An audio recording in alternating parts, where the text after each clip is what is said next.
মারে, এই বই পড়ে কি সারাটা জীবন কাটিয়ে দিবি? আই উইশ সারা জীবন যদি বই পড়ে পার করে দিতে পারতাম। সংসারের চেয়ে বড় সাহিত্য আর কোথায় আছে?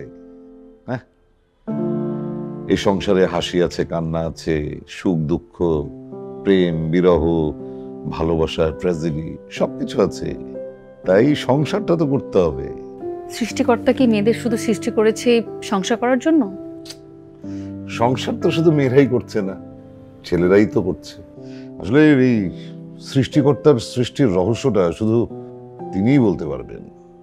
আমরা মানুষ যা জানি বা বুঝি সেটা হলো যে আমরা সৃষ্টিকর্তার ইবাদত করব আর বংশ বিস্তার করব। কারণ প্রাণীকুল কিন্তু টিকেই থাকে বংশ বিস্তারের মাধ্যমে। আর মনুষ্য প্রজাতির এই বংশ বিস্তারের একদম স্বীকৃত মাধ্যম হলো সংসার।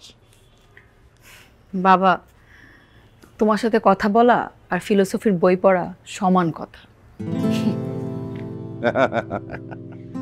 ঠিকই বলেছিস। সব সন্তানের কাছে আসলে তার বাবা হচ্ছে এক একজন দার্শনিক, আর এটা জেনেটিক্যালিও প্রুভেন। সেজন্যই দেখবি যে সন্তানের মধ্যে তার বাপ মায়ের কোনো না কোনো সিমটম থেকেই যায়। তোমার কথার চেয়ে এই বই এখন বেশি ইন্টারেস্টিং লাগছে। আসলে কি বলতে এসেছো সেটা বলো।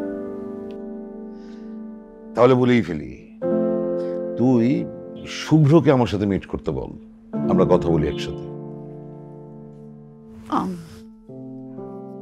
ও আসলে ভয় পাচ্ছে বাবা। আমার মেয়ের সাথে সম্পর্কে জড়িয়েছে, হয়তো একটু পেতেই হবে। তুই ওকে আসতে বল।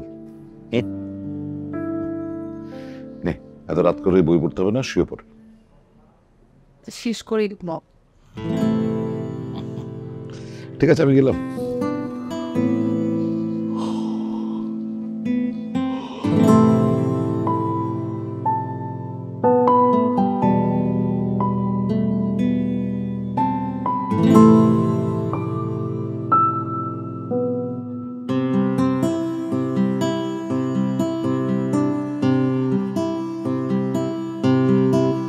বাবাজি শুভ্র, তুমি কি করছো? মানে জব টব কিছু করছো? জি, আমি একটা ট্রাভেল এজেন্সিতে আছি। সে কি, ট্রাভেল এজেন্সিতে? মানে এত ব্রিলিয়ান্ট রেজাল্ট করার পর তুমি ট্রাভেল এজেন্সিতে জব করছো? স্যালারি কত পাও? বাবা, আমি তো তোমাকে বলেছি।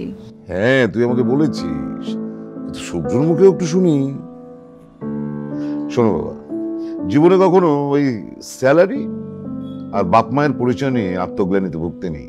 কারণ ওই সামান্য কয়েকটা ডিজিট কখনো তোমার মেরিটকে ডিফাইন করতে পারে না। হ্যাঁ, যদি তাই হতো তাহলে আইনস্টাইনই তো পৃথিবীর সবচেয়ে ধনী লোক হতেন, হতেন না? আরে বলো তো, আইনস্টাইনের মোট সম্পদের পরিমাণ কত ছিল? জানি না। জানতেই হবে এমন কিছু না, না জানাটা দোষের কিছু না। আমিও জানি না। যাকে, আমরা বোধহয় ওই স্যালারি প্রসঙ্গে কথা বলছিলাম।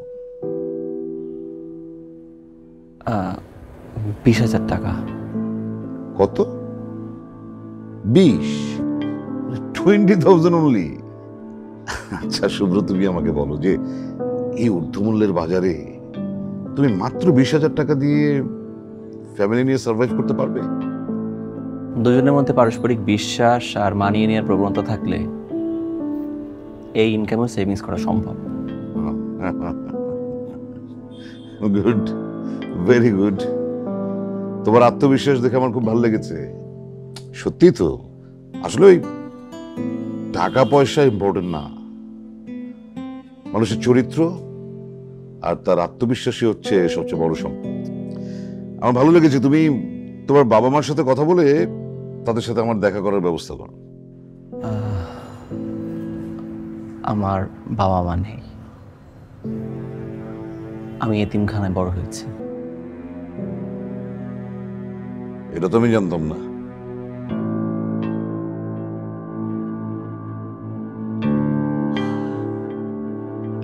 ঠিক আছে, কিন্তু আমার একটা শর্ত আছে। কি শর্ত?